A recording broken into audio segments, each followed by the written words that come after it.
Nations. दोस्तों 1914 से 1918 के बीच यूरोप अपने इतिहास के सबसे वर्स्ट किलिंग्स को देखता है। करीब 20 मिलियन लोग वर्ल्ड वॉर 1 के दौरान मारे गए थे। बहुत से एम्पायर्स जैसे कि ऑटोमन, ऑस्ट्रो हंगेरियन और रशियन का नामो निशान मिट गया था। कुछ नए नेशंस जैसे कि चेकोस्लोवाकिया, एस्टोनिया और फिनलैंड का जन्म भी हुआ था।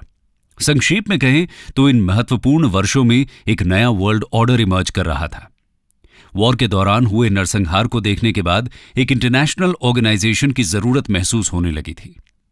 बहुत से लोगों को लगता था कि ऐसी कोई तो इंटरनेशनल ऑर्गेनाइजेशन होनी चाहिए जो डिस्प्यूट्स को मिलिट्री कॉन्फ्लिक्ट्स में बदलने से पहले ही सेटल कर सके। और इसी आइडिया से जन्म होता है लीग ऑफ नेशंस का, जिसकी बिगिनिंग, स्ट्रक्चर, अचीवमेंट्स और फेलियर की आज हम चर्चा करेंगे। शुरुआत करते हैं इसकी फाउंडेशन से। The league of Nations beginnings. League of Nations को अक्सर अमेरिकन प्रेसिडेंट वुडरो विल्सन का ब्रेन चाइल्ड माना जाता है। ये सच भी है कि विल्सन पीस के लिए एक इंटरनेशनल ऑर्गेनाइजेशन के बहुत बड़े समर्थक थे, लेकिन लीग की फॉर्मेशन फर्स्ट वर्ल्ड वॉर के दौरान ऐसे ही बहुत से सिमिलर सजेशंस का रिजल्ट थी। बहुत से वर्ल्ड स्टेट्समैन जैसे कि ब्रिटेन के Lord Robert Cecil, South Africa के जान स्मट्स और फ्रांस के लियोन बुर्जुआ ने ऑर्गेनाइजेशन के सेटअप को लेकर डिटेल्ड प्लान तैयार किया था। ब्रिटिश पीएम लॉयड जॉर्ज इसे ब्रिटेन का एक वॉर एम बताते हैं और विल्सन इसे अपने 14 पॉइंट्स में आखिरी पॉइंट के रूप में शामिल करते हैं। विल्सन का सबसे बड़ा कंट्रीब्यूशन यह था कि इन्होंने इंसिस्ट किया था कि लीग के कॉवेनेंट को हर पीस ट्रीटी में अलग से शामिल किया जाए। कॉवेनेंट का मतलब दोस्तों वो लिस्ट ऑफ रूल्स हैं जिनके द्वारा लीग को ऑपरेट करना था। इसे एक इंटरनेशनल कमिटी द्वारा तैयार किया गया था जिसमें सिसिल, स्मट्स, बुर्जुआ, बेल्जियम के पॉल हाइमंस और खुद विल्सन शामिल थे। कॉवेनेंट को ट्रीटीज का हिस्सा बना देने से यह इंश्योर हो जाता है कि लीग सिर्फ डिस्कशन का टॉपिक ना रहकर एक्चुअली एग्जिस्टेंस में आएगी। 10 जनवरी 1920 को league of Nations formally existence में आती है, यानी कि सेम डे जब वर्साई ट्रीटी ऑपरेशन में आई थी। इसके हेडक्वार्टर्स को स्विट्जरलैंड के जिनीवा में बनाया जाता है। यह पहली परमानेंट इंटरनेशनल ऑर्गेनाइजेशन थी जिसका मेन मिशन वर्ल्ड पीस को मेंटेन करना था। इसके प्राइमरी गोल्स में कलेक्टिव सिक्योरिटी और डिसआर्मामेंट द्वारा वॉर को प्रिवेंट करना और नेगोशिएशन और आर्बिट्रेशन की मदद से इंटरनेशनल डिस्प्यूट्स को सेटल करना था। इसके अलावा इससे जुड़ी ट्रीटीज में लेबर कंडीशंस, नेटिव इनहैबिटेंट्स का जस्ट ट्रीटमेंट, ह्यूमन और drug trafficking, arms trade, global health, prisoners of war और यूरोप में माइनॉरिटीज की प्रोटेक्शन जैसे इश्यूज को भी शामिल किया गया था। आइए अब इसके स्ट्रक्चर की बात करते हैं।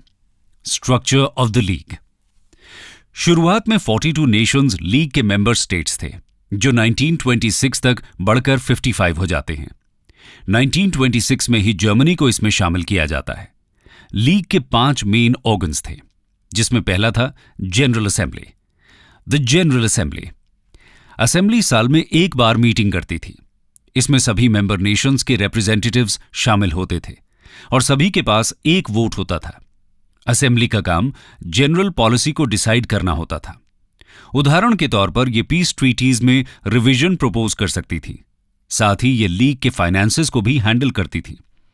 इसमें सभी फैसले एक मत से लेना जरूरी था। असेंबली का एक फायदा यह था कि इसमें स्मॉल और मीडियम साइज्ड स्टेट्स को मौका मिलता था अपने इश्यूज को रेज करने का और वर्ल्ड डेवलपमेंट्स पर अपनी बात कहने का। अब चलते हैं लीग के नेक्स्ट ऑर्गन यानी काउंसिल की तरफ। The council.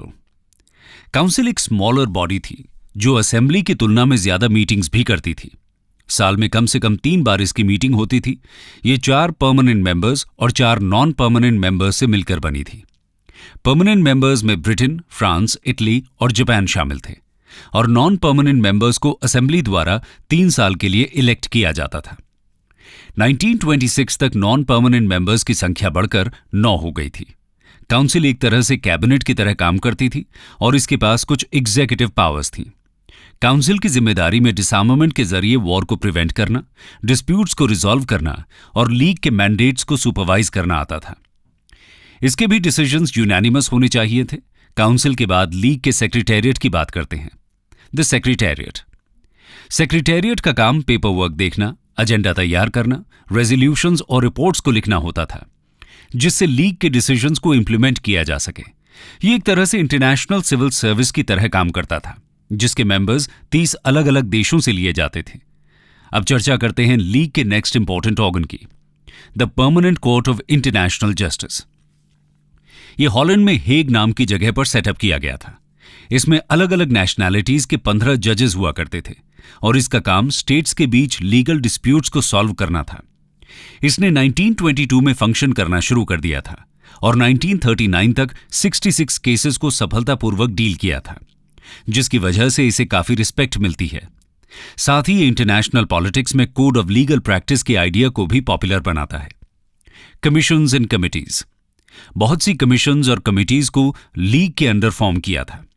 इनका काम स्पेसिफिक प्रॉब्लम से डील करना था, जिनमें से कुछ फर्स्ट वर्ल्ड वॉर के दौरान ही सामने आई थी। प्रमुख कमीशंस में mandates, military affairs, minority groups और डिसआर्मामेंट को हैंडल करने वाली कमीशंस थी। लीग का मेन फंक्शन पीस कीपिंग था। इसे कुछ इस तरह ऑपरेट करना था। ऐसे सभी डिस्प्यूट्स जो वॉर का कारण बनने की संभावना रखते थे, उन्हें लीग को सबमिट किया जाना था और कोई भी मेंबर लीग के कॉवेनेंट को तोड़ते हुए अगर वॉर शुरू करता है तो सभी मेंबर्स द्वारा उसके अगेंस्ट कलेक्टिव एक्शन लिया जाना था। ये तो बात हो गई लीग के स्ट्रक्चर की, लेकिन जिस काम के लिए इसे फॉर्म किया गया था, यानी कि वर्ल्ड वॉर को रोकने के लिए, उसमें तो ये फेल हो जाती है। आखिर ऐसा क्यों होता है, आइए जानते हैं। Why did the League fail to preserve peace? League of Nations के फेल होने के पीछे एक नहीं बल्कि बहुत से कारण थे, जिसमें सबसे पहला कारण था इसका ट्रीटी ऑफ वर्साय के साथ क्लोज लिंक होना। लीग का फॉर्मेशन भी वर्साय कॉन्फ्रेंस में ही हुआ था, जिसकी वजह से ऐसा लगता था कि इसे जीतने वाली पावर्स के फायदे के लिए ही बनाया गया है। इसके साथ ही इसे ऐसे पीस सेटलमेंट को डिफेंड करना था जो कहीं से भी परफेक्ट नहीं था। इसलिए जाहिर था कि पेरिस पीस कॉन्फ्रेंस के कुछ प्रोविजंस लीग को परेशानी में डालने वाले थे, जैसे कि इटालियंस को उनकी उम्मीद के अनुसार टेरिटोरियल गेन्स नहीं हुए थे। चेकोस्लोवाकिया और पोलैंड में जर्मन पॉपुलेशन को शामिल कर लिया गया था। ऐसे सभी प्रोविजंस आगे चलकर लीग के काम को और मुश्किल बना देते हैं। दूसरा कारण यह था कि लीग को यूनाइटेड स्टेट्स ने ज्वाइन नहीं किया था। मतलब खुद यूएस प्रेसिडेंट विल्सन ने इसका आइडिया दिया, लेकिन उनके ही देश ने इसको रिजेक्ट कर दिया। मार्च 1920 में ही यूएस सेनेट वर्साय सेटलमेंट और लीग दोनों को ही रिजेक्ट कर देता है। इस तरह लीग एक पावरफुल मेंबर से वंचित रह जाती है, जो साइकोलॉजिकल और फाइनेंशियल दृष्टि से काफी घातक साबित होता है। इसके अलावा कुछ और भी इंपॉर्टेंट पावर्स थीं जो लीग के साथ इन्वॉल्व नहीं की गई थी, जैसे कि 1926 तक जर्मनी को लीग में शामिल ही नहीं किया गया था और यूएसएसआर तो 1934 तक लीग का हिस्सा नहीं बना था। इस तरह लीग के एग्जिस्टेंस के शुरुआती सालों में वर्ल्ड की 3 सबसे इंपॉर्टेंट पावर्स इससे अलग रहती हैं। इसके साथ ही लीग के कॉवेनेंट में कुछ सीरियस वीकनेसेस भी देखने को मिलती हैं, जैसे कि लीग के पास अपनी कोई मिलिट्री फोर्स नहीं थी, जिस वजह से ये अपने द्वारा पास रेजोल्यूशंस को इन्फोर्स करने में असमर्थ थी। वहीं यूनानिमस डिसीजन ले पाना भी काफी कठिन होता था। लीग में इंग्लैंड और फ्रांस का ही डोमिनेंस था, जिस वजह से बाकी देश इसमें अपना विश्वास खोने लगते हैं। साथ ही इंग्लैंड और फ्रांस खुद भी लीग में कुछ खास दिलचस्पी नहीं दिखाते। इसके बाद 1929 में इकोनॉमिक क्राइसिस होने के साथ सिचुएशन और खराब होती जाती है। ग्रेट डिप्रेशन ज्यादातर देशों में अनएम्प्लॉयमेंट और फॉलिंग लिविंग स्टैंडर्ड्स लेकर आता है। साथ ही इसकी वजह से जापान, जर्मनी और इटली में extreme right wing governments power में आती हैं और ये सभी लीग के रूल्स को फॉलो करने से मना कर देती हैं। इनके द्वारा कुछ ऐसे एक्शंस लिए जाते हैं जिससे लीग की वीकनेस पूरी तरह सामने आ जाती है, जैसे कि 1931 में जापानीज ट्रूप्स चाइना की टेरिटरी मंचूरिया का इन्वेजन करते हैं। चाइना लीग से मदद की गुहार लगाता है। लीग जापान के एक्शन की निंदा करती है और उसे अपने ट्रूप्स वापस लेने के लिए कहती है, लेकिन जापान ऐसा करने से मना कर देता है और 27 मार्च 1933 को जापान खुद को लीग की मेंबरशिप से विड्रॉ कर लेता है। जापान के ऊपर मिलिट्री सैंक्शंस तो छोड़िए, इकोनॉमिक सैंक्शंस लगाने तक की बात नहीं होती, क्योंकि ब्रिटेन और फ्रांस खुद सीरियस इकोनॉमिक प्रॉब्लम्स फेस कर रहे थे और ऐसे में जापान का ट्रेड बॉयकॉट करने के लिए वो तैयार नहीं थे। ऐसा करने से वॉर भी शुरू हो सकता था, जो कि ये देश उस समय बिल्कुल नहीं चाहते थे। इस इंसिडेंट से लीग की प्रेस्टीज पर बुरा असर पड़ता है। इसके बाद 1932-33 में हुई वर्ल्ड डिसआर्मामेंट कॉन्फ्रेंस भी फेल हो जाती है। यहां जर्मन्स आर्मामेंट्स के मामले में फ्रांस के साथ इक्वालिटी की डिमांड करते हैं, लेकिन फ्रांस कहता है कि इसे कम से कम 8 साल के लिए पोस्टपोन कर देना चाहिए। फ्रांस के इस एटीट्यूड को एक्सक्यूज बनाकर हिटलर जर्मनी को कॉन्फ्रेंस से विथड्रॉ कर लेता है और बाद में लीग की मेंबरशिप से भी, जिससे लीग को एक बड़ा झटका लगता है। इसके बाद 1935 में इटली द्वारा एबिसिनिया पर किया गया इन्वेजन लीग की प्रेस्टीज और क्रेडिबिलिटी को पूरी तरह खत्म ही कर देता है। लीग इटली के एक्शन को कंडेम करते हुए उस पर इकोनॉमिक सैंक्शंस इंपोज करती है, लेकिन इन सैंक्शंस को इटली के ऑयल, कोल और स्टील एक्सपोर्ट्स पर अप्लाई नहीं किया जाता। ये इतने हाफ हार्टेड सैंक्शंस थे कि इटली बिना किसी ज्यादा परेशानी के एबिसिनिया के इन्वेजन को पूरा कर लेता है और फिर कुछ हफ्तों बाद ही सैंक्शंस को पूरी तरह हटा लिया जाता है। इस तरह मुसोलिनी ने भी लीग को सफलतापूर्वक नजरअंदाज कर दिया। यहां भी लीग के फेलियर के पीछे ब्रिटेन और फ्रांस को ब्लेम किया जा सकता है, क्योंकि ये मुसोलिनी को एलाय बनाए रखना चाहते थे। इनके अनुसार असली खतरा तो हिटलर था, इसलिए सैंक्शंस में ढिलाई बरती गई थी, लेकिन इसके परिणाम डिजास्ट्रस होते हैं, क्योंकि सैंक्शंस भले ही कमजोर थे, लेकिन मुसोलिनी फिर भी नाराज तो हो ही जाता है और इसके बाद वो हिटलर के क्लोज चला जाता है।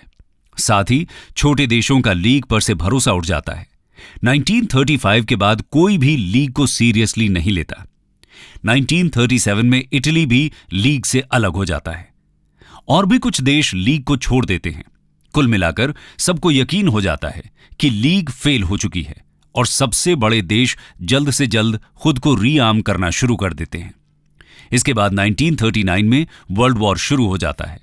युद्ध के दौरान जिनीवा में लोकेटेड लीग का हेडक्वार्टर्स पूरी तरह खाली रहता है। 1943 में तेहरान नाम की जगह पर अमेरिका, ब्रिटेन और रशिया की एक कॉन्फ्रेंस होती है, जिसमें वॉर के बाद एक नई इंटरनेशनल ऑर्गेनाइजेशन बनाने का प्रस्ताव रखा जाता है। इसके बाद 12 अप्रैल 1946 को लीग जिनीवा में मिलती है और खुद को फॉर्मली अबॉलिश करती है।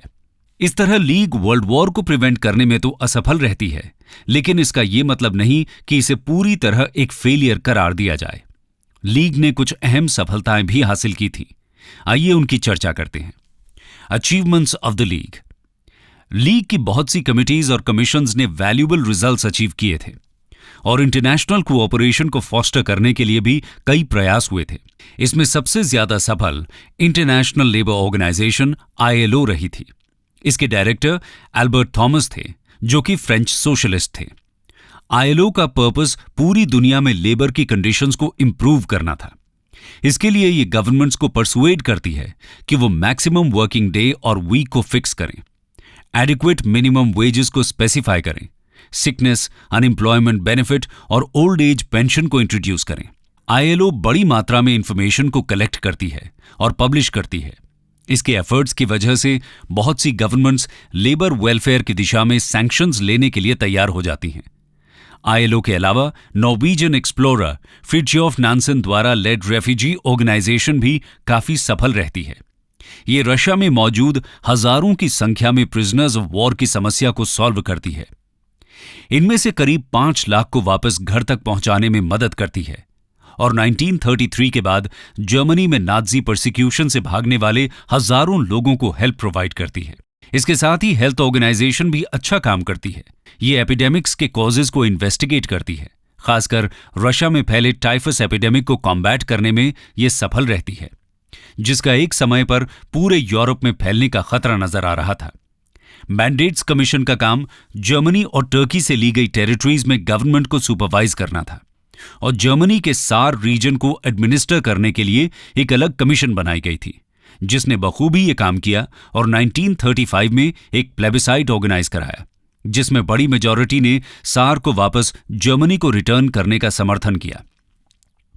1920s के शुरुआती दौर में बहुत सी पॉलिटिकल डिस्प्यूट्स लीग को रिफर किए गए थे और सिर्फ 2 को छोड़कर सभी में लीग के डिसीजंस को एक्सेप्ट किया गया था।